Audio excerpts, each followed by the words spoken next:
So I wanted to take a few minutes to go over some of the latest information regarding the PS5 after yesterday's big update. It's crazy to see that Sony's real marketing team is the fans and developers. The energy right now is high for the reveal this week, and I'm on that train as well. Obviously, for this video, I want to cover 4 important topics, including people in the industry agreeing with Sony's generations approach for the PS5, developers making a big claim on the PS5's architecture, Sony's first-party games release dates, and the PS5's price. First, let me know if you're going to be watching the PS5 event live this Thursday. I know some people like to catch the highlights afterwards, or maybe it's too late for them to watch it. I know depending on where you live in the world, it might not be easy to watch the event. So let me know if you're going to be watching the PS5 event live on Thursday. Let me know down in the comments below. So diving into the first story of the video, Sony's first-party games. Many people in the industry have stated that CV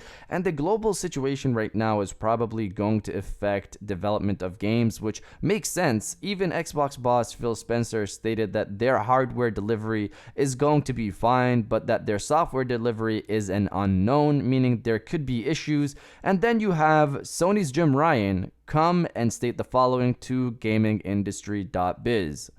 Finally, the people who make games. We and our partners seem to be coping really well, and so we are on track. So this part of the article was part of a section where he described how development of the system was going now that people are in lockdown, and in terms of game development, he seems confident. Now, I'm not going to compare this to what Phil Spencer said, but just to say that on the PlayStation side, schedule-wise, things are looking fine for the games. And on that note, out of these 3 games, which one do you think is most likely going to be at the PS5 event this week? Horizon Zero Dawn 2, God of War 2, or Spider-Man 2? Each of these games, prequels, I guess, the first iteration of each of these games, have been on the market for the last 2 or 3 years at this point. So let me know which one you think will most likely be there. Now diving into the second story of the video, PS5's price. For some time now, people have agreed that we're looking at a $499 price for the PS5 and the Series X, but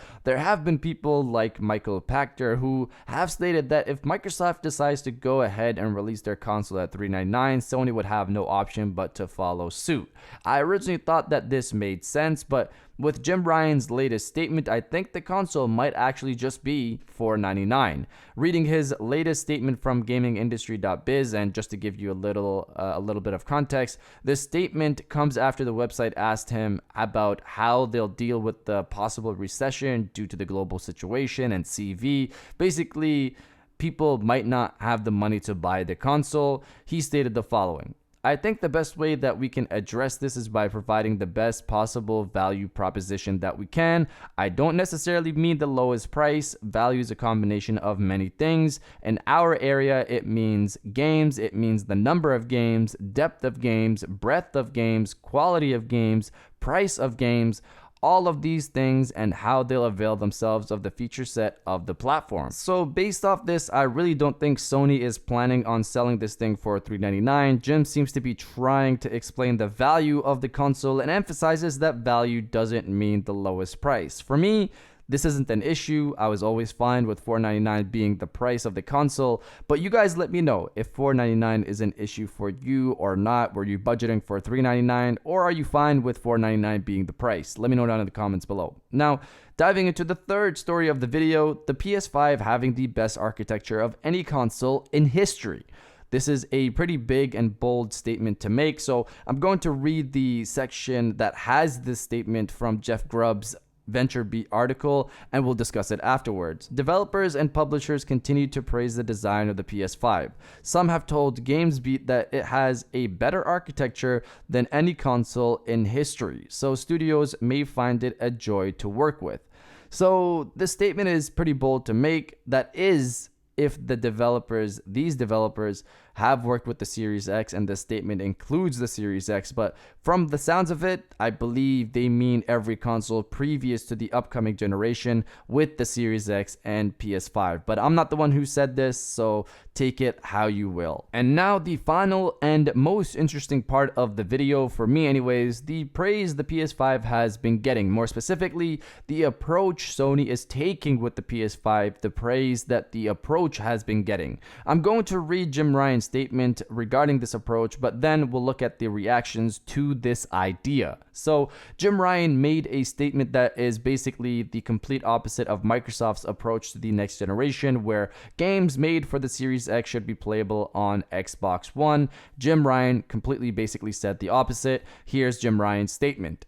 We have always said that we believe in generations. We believe that when you go to all the trouble of creating a next-gen console, that it should include features and benefits that the previous generation does not include. And that, in our view, people should make games that can make the most of those features. Basically, the idea here is that they want developers to leave the old behind and embrace the new. So games made for the PS5 won't be playable on PS4 is the point. Take advantage of the PS5's capabilities and leave behind the PS4's limitations. So how have people reacted to this idea? Let's look at Blizzard's Vice President Mike Ibarra's reaction to this. He stated the following: I like it. I like having something that is the absolute latest tech and shows off my investment in the best possible way. It also reduces dev time when devs can focus on absolute optimization of one hardware system, but at the same time, it comes at the cost of a smaller install base. So he acknowledges the business aspect of it, but completely agrees with giving devs the opportunity to work with the latest tech, because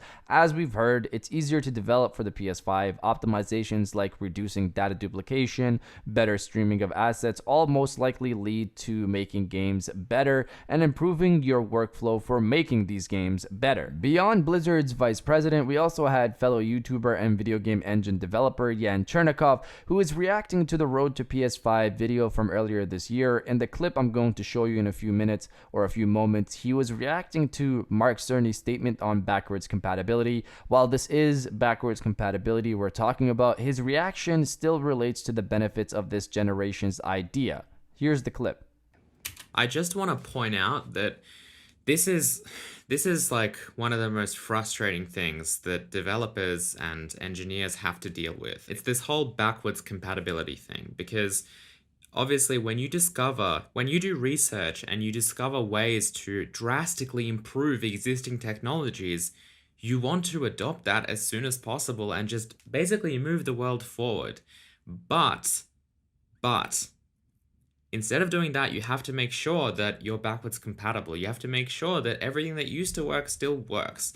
And there are certain companies that are excellent at maintaining backwards compatibility and certain companies that might not be as good. And I just wanted to share that, like, this is frustrating, and it honestly makes everything, I would say, like twice as hard, because they can't focus on this new exciting technology that they can just use. They have to make sure that they make it work in a way with the old stuff. And on one hand, obviously, I feel like that is holding them back, maybe not in final result, but definitely in development time and where they actually need to spend that time.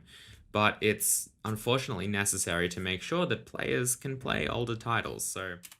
So from a development perspective, he would rather adopt the latest than try to make things work with older tech. He also emphasizes how it makes things more difficult trying to support older hardware as well. And honestly, this is the reaction I've kind of been seeing. People seem to like that Sony is moving away from the past and allowing developers to fully embrace the PS5 and its capabilities, which I personally like as well. I want that big jump with the PS5, and developers shouldn't be held back by a 7-year-old console like the PS4. But you guys let me know if you agree with Sony's generations approach. Let me know your thoughts down in the comments below. And if you guys did enjoy this video, please hit that like button, as it always helps, and subscribe if you're new. I got new videos every Monday, Wednesday, and Friday. And now I'll check you guys out on the next one.